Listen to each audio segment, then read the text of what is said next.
दुनिया के कोई ऐसे माता पिता नहीं हैं जो अपने बच्चों के बेहतर भविष्य के लिए दिन रात कड़ी मेहनत ना करें, लेकिन कुछ बच्चे ऐसे होते हैं जैसे ही अपनी जवानी की दलील पर पहुंचते हैं तो उसी वक्त अपना जो फैसला होता है खुद लेना शुरू कर देते हैं, जिसकी वजह से वह खुद परेशानी में पड़ जाते हैं और उनकी एक परेशानी की वजह उनके घर परिवार को भी तहस महस कर देती है। आज की घटना में सेम कुछ ऐसा होता है कि जिस वजह से एक लड़की की निर्मम तरीके से हत्या कर दी जाती है, लेकिन जब लोगों के सामने सच्चाई निकल के आती है उस लड़की के बारे में तो लोग सुनते एकदम हैरान से रह जाते हैं। आखिर क्या था इस घटना में क्या हुआ और इस घटना की आप पूरी तह तक सच्चाई जानने के लिए इस वीडियो को आप लास्ट तक जरूर देखिएगा। नमस्कार दोस्तों, मैं प्रदीप कुमार आपको इस टेढ़ी बात चैनल पे मैं स्वागत करता हूं। दोस्तों आज की यह जो सच्ची घटना है, यह घटना सुनाने से पहले मैं आपसे एक छोटा सा रिक्वेस्ट करना चाहता हूं, क्योंकि आप अगर इस चैनल पर नए आए हुए हैं और पहली बार आए हुए हैं तो एक बार जाकर आप अपने इन्हीं प्यारे हाथों से आप इस चैनल को सब्सक्राइब ज़रूर कर दीजिए, क्योंकि आज का जो वीडियो है काफ़ी इंपॉर्टेंट होने वाला है और आपकी वजह से यह वीडियो ज़्यादा से लोगों तक पहुँचेगा भी और इसके लिए हम आपके तहे दिल से भी शुक्रगुजार भी रहेंगे। दोस्तों आज की यह जो सच्ची घटना है, यह घटना है उत्तर प्रदेश और उत्तर प्रदेश का जाना माना शहर पड़ता है कौशाम्बी, जो ठीक गाज़ियाबाद से ही सटा हुआ है और उसी का गोखराज एक कस्बा लगता है और ठीक उसी का पन्नोई गांव पड़ता है। तो मैं बात कर रहा हूं 5 जुलाई 2017 का ही सुबह का टाइम होता है। तो पन्नोई गांव के एक व्यक्ति होता है, जो व्यक्ति सुबह टहलने के लिए मौके पर निकल जाता है, लेकिन जैसे करीब जाता है यानी कि हाईवे के पास जो कानपुर और इलाहाबाद हाईवे पड़ता है उसी के जस्ट पहुंचता ही कि सड़क जो होता है उसी के साइड में एक युवती का डेड बॉडी उसको दिखाई देता है। तब वह व्यक्ति वहीं पर चिल्ला पड़ता अपने गांव में आता, वहां के चौकीदार को लेता है। लेने के बाद उसी समय दोबारा उस युवती के डेड बॉडी के पास पहुंचता है, लेकिन वह चौकीदार जैसे देखते तुरंत ही अपने नज़दीकी जो पुलिस थाना होता है अब कोखराज फ़ोन कर देते हैं। वहाँ के जो थाना प्रभारी होते हैं ब्रजेश द्विवेदी जैसे खबर पाते तुरंत ही उस गांव के चौकीदार की बात सुनकर अपनी टीम सहित जो होता है अब पन्नोई गांव के उसी सड़क पर पहुंचते हैं। देखते हैं कि मौके पर पन्नोई के गांव के लोगों का जमावड़ा लग चुका है, लेकिन जैसे पन्नोई के गांव के लोग देखते हैं पुलिस के जीप से तो अपने आप हर्ष आ जाते हैं।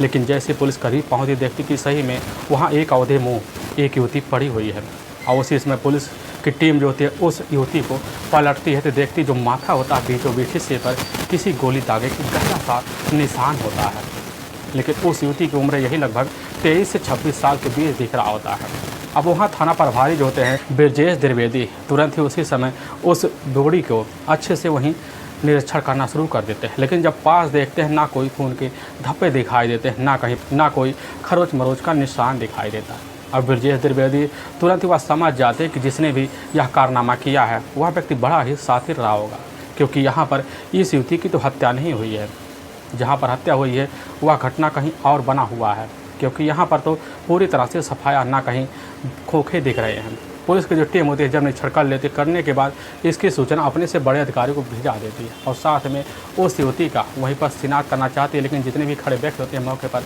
शिनाख्त करने से मना कर जाते हैं। और पुलिस की जो टीम होती है उसी समय उठाकर अपने नज़दीकी जो सरकारी अस्पताल होता है उसी में उस युवती के डेड बॉडी को पोस्टमार्टम के लिए भेजवा देते हैं। इधर गाँव के ही चौकीदार जो होते हैं उन्हीं के तहरीर पर अज्ञात आरोपी के विरुद्ध जो होता है हत्या का मुकदमा अब दर्ज कर लिया जाता है। पुलिस की टीम अब इस जो होती है केस को आगे बढ़ाने के लिए लग सी जाती है, लेकिन उस महिला का शिनाख्त नहीं हो पाता। ऐसे शिनाख्त होते होते लगभग अब 9 जुलाई का दिन आ जाता है, लेकिन जब आ जाता है तो उस दिन पुलिस की जो टीम होती है अब मोर्चरी में जाने के बाद वहीं उस युवती के डेड बॉडी को उठाकर तुरंत ही पोस्टमार्टम के लिए भिजवा देती है। पुलिस के सामने पोस्टमार्टम का रिपोर्ट भी आ जाता है और उसी में खुलासा आता है कि इस युवती के साथ कोई गलत काम हो गया और यह लगभग कई महीने की प्रेगनेंट भी होती है। पुलिस समझ जाती कि यह जरूर रची पचाई साजिश का तहत यह काम किया गया है। अब पुलिस के सामने सबसे बड़ा चैलेंज भी यह बन जाता है कि आखिर यह महिला थी कहाँ की और रहने वाली कहाँ की थी और यहाँ आई कैसे। पुलिस इन सब जांच पड़ताल के तहत जो होता है इस केस को सुलझाने में लग से जाती है, काफ़ी मेहनत करती है। तुरंत ही पुलिस की जो टीम होती है उसी समय फ़ोटो एक खींचती है। फ़ोटो खींचने के बाद जितने अपने नज़दीकी सरकारी अस्पताल होते हैं सभी में उठाकर उस फ़ोटो को भेज दिया जाता है। व्हाट्सएप ग्रुप होता है उसी में भी डाल दिया जाता है ताकि जल्द इस युवती का अब शिनाख्त हो सके। पुलिस काफ़ी मेहनत करती है, कड़ी मेहनत करती है, लेकिन उनकी जो कड़ी मेहनत होती है वह जल्द रंग भी लाती है। और तभी 13 जुलाई यही है 17 का ही अब लगभग वही दोपहर का टाइम होता है। उसी बीच वहाँ जो थाना प्रभारी मौके पर उस थाने में बैठे होते हैं ब्रजेश त्रिवेदी, उन्हीं के सामने फोन आता है और कुछ खबरी होते हैं उन्हीं के द्वारा पता चलता है। लेकिन क्राइम ब्रांच की टीम भी उसमें उलझ सी जाती है। क्राइम ब्रांच की टीम को भी पता सा लग जाता है। लेकिन इधर थाना प्रभारी को जब पता लगता है कि असल में यह जो महिला है सोशल मीडिया फेसबुक पे काफ़ी दिनों से एक्टिवेट थी, पता चलता है कि इस महिला का नाम है हिना तलरेजा। जैसे पुलिस पता पाती हिना तलरेजा के बारे में पुलिस की टीम उसी समय फेसबुक जो अकाउंट होता है हिना तलरेजा का खंगालना शुरू कर देते हैं। लेकिन उसी में एक मोबाइल नंबर होता है। लेकिन पुलिस जब उस मोबाइल नंबर पर कॉल करती है ना तो वह मोबाइल नंबर तुरंत से स्विच ऑफ निकल जाता है और पुलिस के सामने काफ़ी बड़ा चैलेंज यह बन जाता है कि आखिर महिला का मोबाइल नंबर स्विच ऑफ है, लेकिन इसका नाम कैसे पता किया जाए। लेकिन कुछ और होते हैं क्राइम ब्रांच की टीम। वह क्राइम ब्रांच की टीम जो होती है उस फेसबुक अकाउंट को काफ़ी बेहतर तरीके से खंगालती है। लेकिन जब खंगालती है तो उसी में एक लोकेशन निकल जाता है। उसी लोकेशन के तहत पता चलता है कि यह महिला जो होती है असल में इलाहाबाद के ही किसी कॉलेज में पढ़ रही होती है। लेकिन इसी से पुलिस को विश्वास हो जाता है कि जरूर यह इलाहाबाद की रहने वाली है। लेकिन पुलिस की जो टीम होती है इधर जो मोबाइल नंबर मिला हुआ था उसी मोबाइल नंबर के तहत जो होता है पुलिस की टीम उस लास्ट लोकेशन का भी पता कर लेती है। पता चलता है कि इलाहाबाद का ही एक मीरापुर इलाका पड़ता है। उसी इलाके में मौके पर लास्ट कॉल यानी कि 4 जुलाई को ही मीरा का जो मोबाइल नंबर होता है मौके पर एक्टिवेट पड़ा हुआ होता है, लेकिन उसी दिन बंद हो जाता है। और पुलिस की जो टीम होती है तुरंत ही एक टीम लेती है। लेने के बाद इलाहाबाद के ही मीरापुर इलाके में पहुंचती है। काफ़ी छानबीन करते हैं, लेकिन वहां पर इधर जो होता है हिना के बारे में कोई अता पता नहीं लगता कि आखिर हिना रहने वाली कहाँ है। लेकिन पुलिस की टीम जैसे पता पाती है कुछ और व्यक्तियों के द्वारा कि यहाँ पर हिना जो होती है यहीं पास जो मीरापुर पड़ता है वो दरियाबाद भी पड़ता है। उसी दरियाबाद में ही एक मोहल्ला पड़ता है। उसी मोहल्ले में मौके पर अपनी मां के साथ रह रही होती है। लेकिन पुलिस की टीम जैसे पता पाती है, पता पाने के बाद अब दरियाबाद के उसी इलाके में पहुंचती है जहां पर मौके पर हिना अपनी मां के साथ रहा करती थी। पुलिस की टीम जब पहुंचती है तो पता चलता है यहाँ पर एक कमरा किराया था। उसी कमरे किराए को लेकर हिना और साथ में उसकी माँ कई सालों से रह रहे होते हैं। लेकिन पुलिस की टीम जब पहुँचती है तो वहाँ पर मकान मालिक होते हैं। उन्हीं से पूछताछ पता चलता है कि ठीक 1 महीने पहले जो था हिना और साथ में उसकी अपनी माँ दोनों यह कमरा छोड़कर चले गए होते हैं। जब उस किराएदार से इस बात की जानकारी मिलती है तो उससे भी पूछा जाता है कि आखिर जो होता है हिना रहने वाली कहाँ की थी और उसकी माँ कहाँ की थी। लेकिन उस समय वह जो मकान मालिक होते मना कर जाते कि साहब ना हिना तलरेजा के बारे में हम जानते हैं और ना उसके माँ के बारे में जानते हैं कि मौके पर वह गई कहाँ। और पुलिस की टीम जो होती है जब इधर उस मकान मालिक से थोड़ी बहुत और पूछताछ करते तो मकान मालिक बस इतना कह पाता है कि साहब हिना तलरेजा जो होती है मौके पर अपने ही पास जो होता सिविल लाइन्स में ही एक हुक्का बार होता है उसी में जाकर काम किया करती थी। अब पुलिस को जैसे ही बस इतना सा भनक लगता है, भनक लगने के बाद पुलिस जो होती है अब उसी समय सिविल लाइन हुक्का बार की तलाशी में लग जाती है। काफ़ी मेहनत करती है और ऐसी तलाशी करते करते 4 दिन का और वक्त बीत जाता है, यानी कि 18 जुलाई 2017 का दिन भी आ जाता है। तभी दोपहर के टाइम में पुलिस की जो टीम होती है उसी हुक्का बार में पहुंचती है। तो हुक्का बार की जो मालकिन होती है पुलिस के सामने जैसे ही वह फ़ोटो देखती है, फ़ोटो देखने के बाद वो पहचान लेती है तो यह तो हिना तलरेजा ही है। और देखकर पुलिस के सामने कहने लग जाती है कि साहब या तो हमारे हुक्का बार में काम करने वाली हिना तलरेजा है, जिसका काफ़ी नाम भी और शोहरत भी है। यहाँ तक कि वह जो होता है काफ़ी लोगों के साथ उसका उठना बैठना भी होता है। और यह बात जैसे ही साफ सुनने के बाद उस हिना की और सच्चाई जानना चाहते हैं तो वहाँ की हुक्का बार की जो मालकिन होते हैं वहाँ पुलिस के सामने कहने लग जाते कि साहब असल में हिना तलरेजा होती है एक शराब की आदी होती है और उसी शराब की आदी की वजह से अपने लत को पूरा करने के लिए किसी भी व्यक्ति किसी भी दोस्त के साथ वह जो होता है उसके कमरे पे जाकर अपना रिश्ता कायम कर लेती है और उसका सिलसिला जो होता है आए दिन बनना रहता है। लेकिन साहब कुछ दिन पहले जो होता है हिना शराब की वजह से काफ़ी नशे में बेसुध हो जाती है और यहीं जाकर बाहर गिर पड़ती है। लेकिन उसी बीच उसी के सामने 2 लड़के आते हैं और जब लड़के आते हैं तो उन्हीं के द्वारा जो होता है वह लड़की उस कार में बैठती है। लेकिन बैठने के बाद दोनों लड़के न जाने कहाँ ले जाते हैं इसके बाद हमें नहीं पता है। वहाँ के जो थाना प्रभारी होते हैं थाना प्रभारी उस हुक्का बार के मालिक से पहुँच बैठते हैं कि आखिर वह 2 लड़के कौन थे। हुक्का बार की मालकिन होती है वह पहचानने से इनकार कर जाती है। लेकिन उसी समय हुक्का बार की जो मालकिन होती है एक इशारा बता देती है कि इस समय हिना खान अपनी माँ जो होती है के साथ मौके पर इसी मीरापुर का जो इलाका पड़ता है अब दरियाबाद में दूसरा मोहल्ला उसी मोहल्ले में मौके पर रह रही होती है। लेकिन यह बात जैसे वहाँ के थाना प्रभारी अब वहाँ की मालकिन द्वारा सुनने के बाद बिना देर के हिना खान की माँ के पास पहुँचते हैं। लेकिन जैसे ही वहाँ पहुँचते हैं तो वहाँ पर एक महिला होती है, लेकिन बुजुर्ग अवस्था में होती है। उसी के सामने थाना प्रभारी खड़े हो जाते हैं, वही फ़ोटो निकाल कर रख देते हैं। लेकिन जैसे ही वह महिला उस फ़ोटो को देखते देखते ही दहाड़े मोड़ कर चीख चिल्ला पड़ती है और चीख चिल्लाने का कारण बताने लग जाती, कहने लग जाते कि साहब या तो हमारी बेटी है हिना तलरेजा हमारी काफ़ी प्यारी बेटी है, जो ठीक 4 जुलाई 2017 को शाम के टाइम ही हमसे बोल के निकल के गई थी साहब कि हम जो होता है दिल्ली जा रहे हैं, कुछ अर्जेंट काम आन पड़ा है। लेकिन हमने उससे बोला था कि साहब अकेले नहीं जानी चाहिए। लेकिन पुलिस की टीम जो थी उसी समय उसकी जो अपनी माँ होती उसी के सामने जब वह उसी समय अब जाकर कौशाम्बी के मिले हुए डेड बॉडी जब पूरी सच्चाई उसी की मां के सामने रखती है, रखने के बाद एकदम वहीं दहाड़े मारकर चीज़ चिल्ला पड़ती है। पुलिस उससे कुछ पूछताछ करती है। पूछताछ करने के बाद वह जो होती है उस समय तो कुछ आगे बता नहीं पाती है। लेकिन पुलिस की टीम उसी समय बिना देर किए उसी के मां से उसका मोबाइल नंबर लेती है। लेने के बाद उसके मोबाइल नंबर का पूरा CDR डिटेल निकाला जाता है। लेकिन जब पूरा CDR डिटेल निकाला जाता है तो उसी CDR डिटेल में 2 अनजान नंबर निकल के आते हैं। लेकिन पुलिस जब उस अनजान नंबर के बारे में सच्चाई जान पाती है, पता चलता है यह नंबर किसी अदनान खान के नाम से है। लेकिन उसी में जो दूसरा नंबर होता है वह खालिद के नाम से होता है।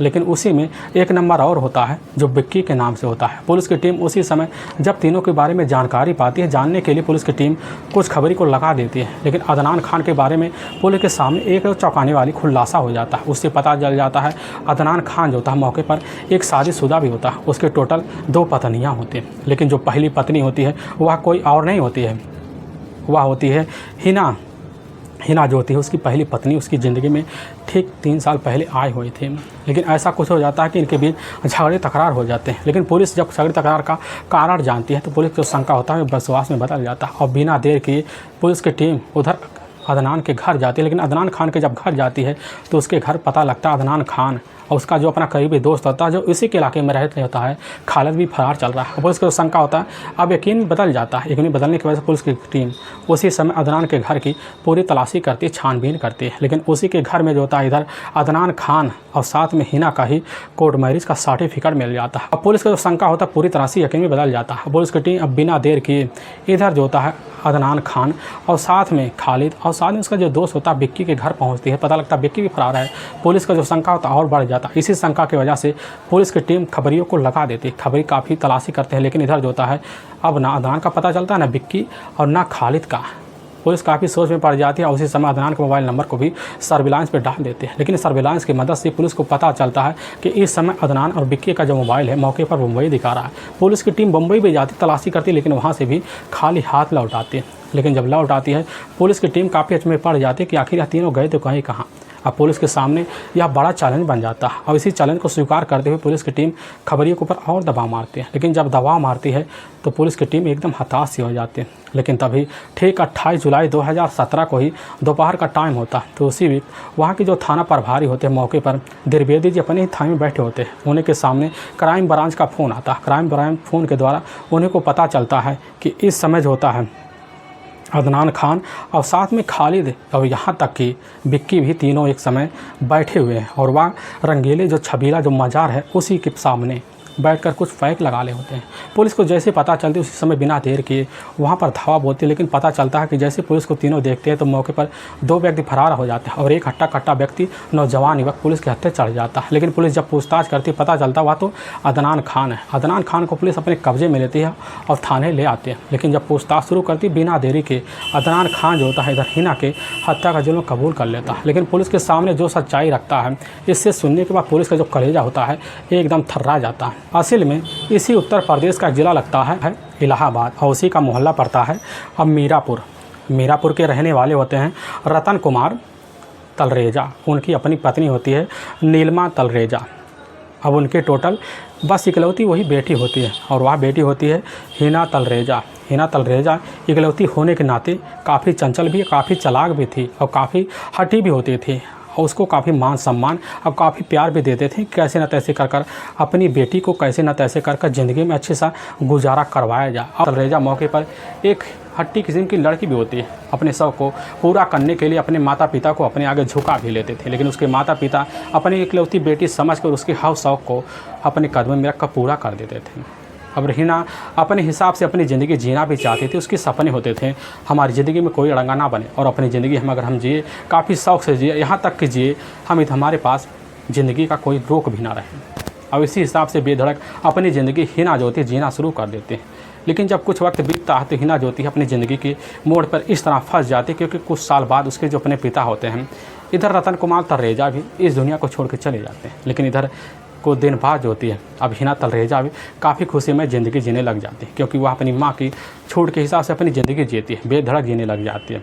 लेकिन कुछ वक्त तो और बीतता है, जब बीतता है तो इसी बीच घटना से मात्र 5 साल पहले जो होता है अपने ही पास एक सिविल लाइन्स जो होता है हुक्का बार होता है, उसी में जाकर मौके पर अब काम करने लगती है। लेकिन जब काम करती है तो काफ़ी लोगों के सामने इस तरह पेश आती है कि वहाँ लोगों का दिल भी जीत लेती है और वहाँ जो कि मालकिन होती है, मालिक होते हैं, उनसे भी ऊपर चली जाती है, क्योंकि उसके कारण भी होते हैं।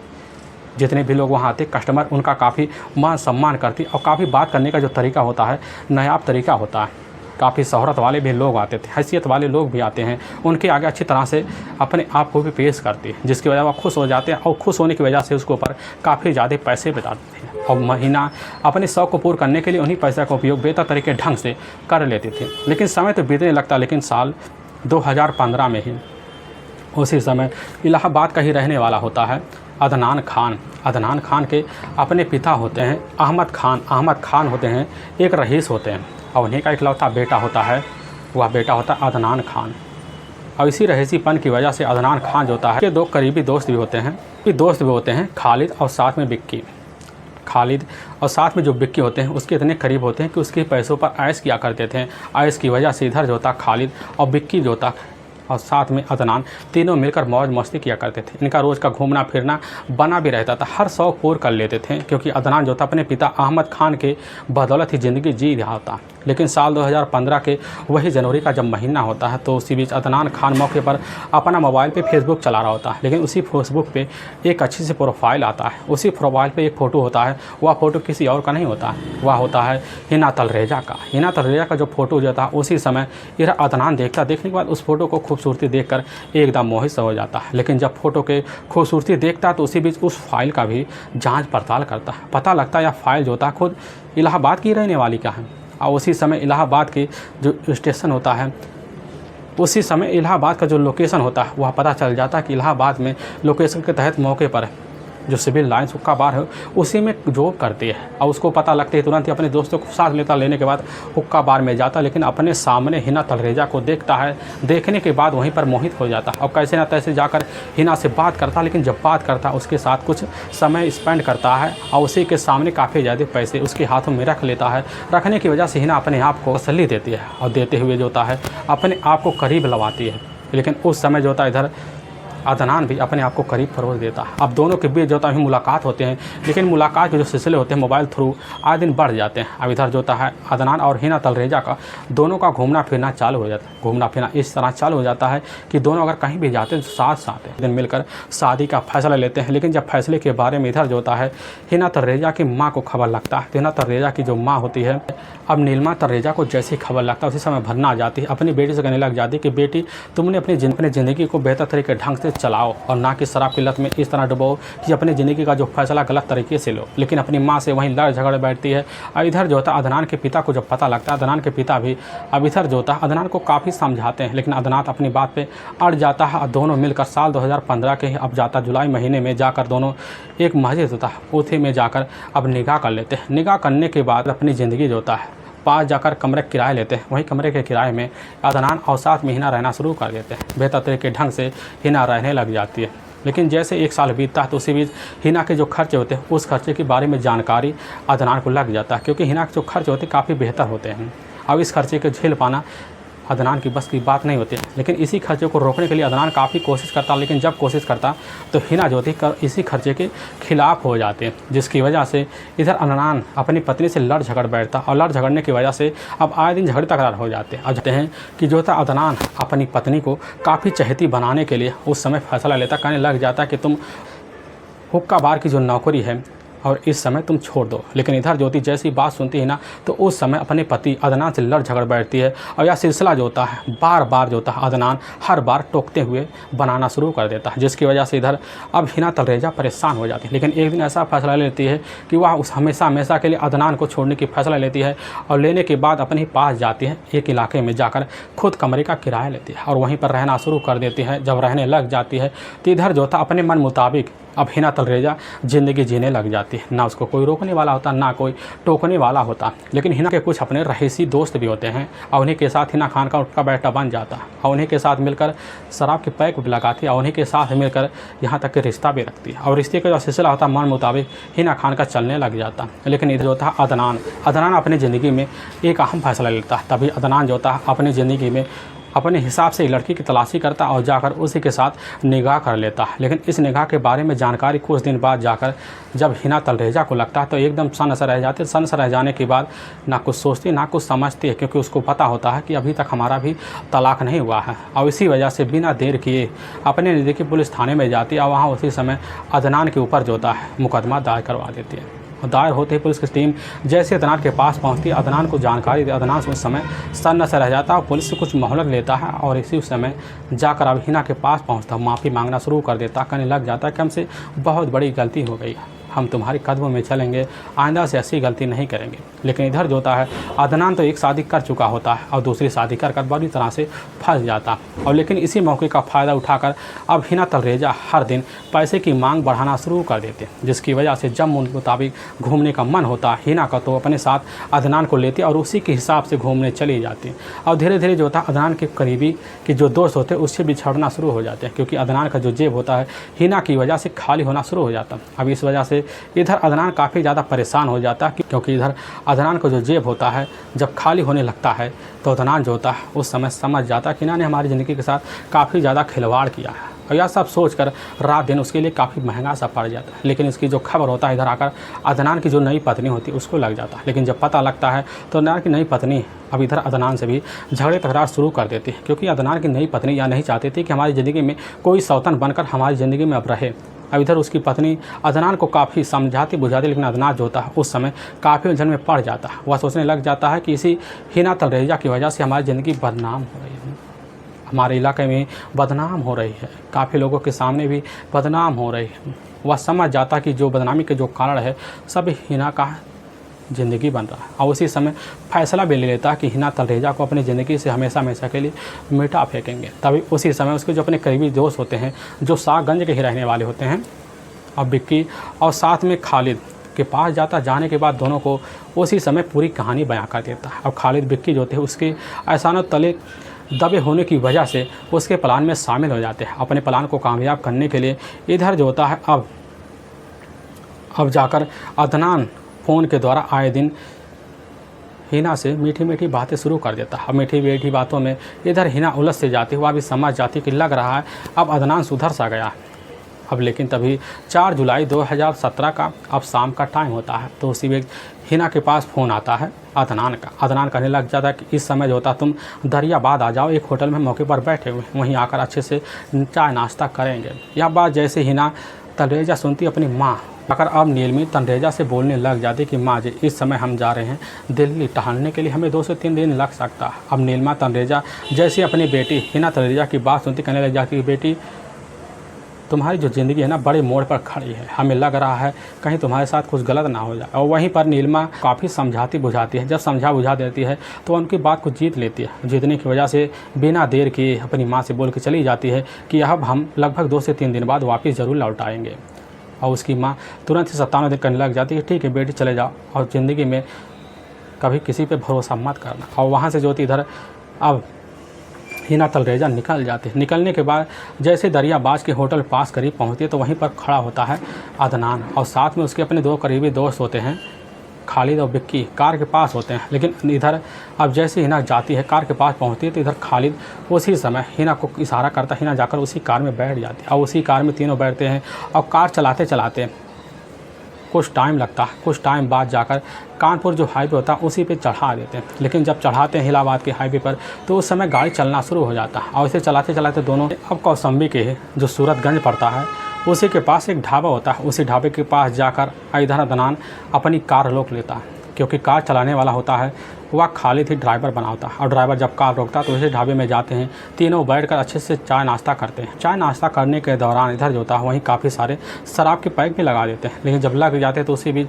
तीनों दोबारा कार में जाते हैं, हिना के साथ बैठ जाते हैं। लेकिन हिना के जो सीट होता है उसी के बगल में उसका जो अपना पति होता है अदनान भी बगल में बैठ लेता है, और उसी के बगल में जो होता है विक्की भी बैठ जाता है। तीनों जो होते हैं पीछे वाले सीट पे होते हैं, लेकिन सिर्फ ड्राइवर ही जो काम करने वाला होता है वह ड्राइवरी का काम करने वाला होता है खालिद।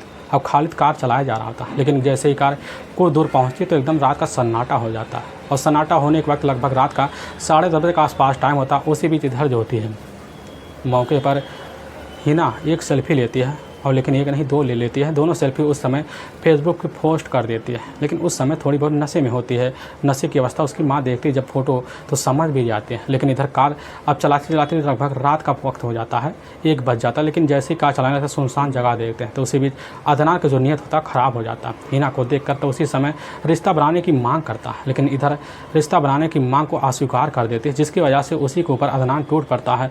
लेकिन उसी के ऊपर विक्की भी टूट पड़ता है। दोनों मिलकर उसी समय हिना तरेजा के साथ गलत काम कर देते हैं। तीनों मिलकर बारी बारी वही काम हर बार करना शुरू कर देते हैं, और ऐसे लगभग 2 घंटे का वक्त बीत जाता है। लेकिन जब 2 घंटे का वक्त बीत जाता है तो इधर जो होती है अब हिना तलरेजा चिल्ला चिल्लाकर कहने लग जाती है, इसकी जानकारी हम फेसबुक पे पोस्ट कर देंगे। और यह बात सुनते इधर जो था अदनान एकदम बौखला जाता। उसी समय अपने जेब से एक पिस्टल सा निकालता है। वही पिस्टल निकालने के बाद हिना के ही जो माथा उसी पे लगा देता है, उसी पर चला, जिसकी वजह से हिना वहीं दम तोड़ बैठते हैं। लेकिन इधर जो होता है अदनान को विश्वास नहीं होता, अपनी ही जेब से एक नुकीला चीज़ निकालता है, हथियार। वही हथियार दोबारा जो होता है जहाँ पर गोली लगी होती है उसी जगह पर काफ़ी तेज़ फिर प्रहार करता है। वह समझ जाता है कि हिना तलरेजा अब इस दुनिया छोड़कर जा चुकी है। और उसी समय खालिद कार चलाना शुरू कर देता है, और चलाते चलाते कार को जो होता है अब पुनई गाँव ले जाता है। लेकिन जब देखता काफ़ी सुनसान है, सुनसान जगह देखकर वहीं पर इधर जो होता है हिना कोई बॉडी को वहीं डंप कर देता। डंप करने के बाद तीनों उसी समय इलाहाबाद आते हैं। लेकिन इलाहाबाद आने के बाद खालिद और विक्की जो होता है अदनान के कमरे पर रुक जाते हैं। रुकने के बाद पूरी रात बिताते हैं। पूरी रात बीतने के बाद सुबह का टाइम इधर जो होता है विक्की और साथ में खालिद चले जाते हैं, और वह रोज़ का रोज़ सुबह के टाइम पेपर को देखते कहीं जो होता है उस बॉडी का शिनाख्त तो नहीं हो गया।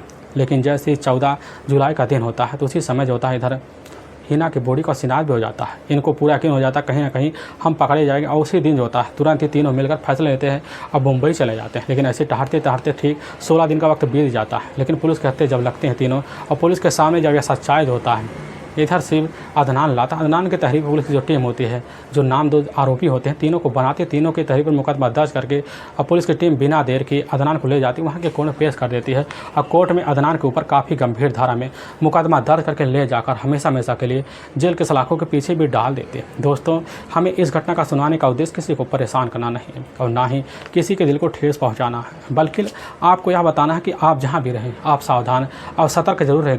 दोस्तों फिर मिलेंगे एक नए वीडियो के साथ। तब तक के लिए जय हिंद और जय भारत।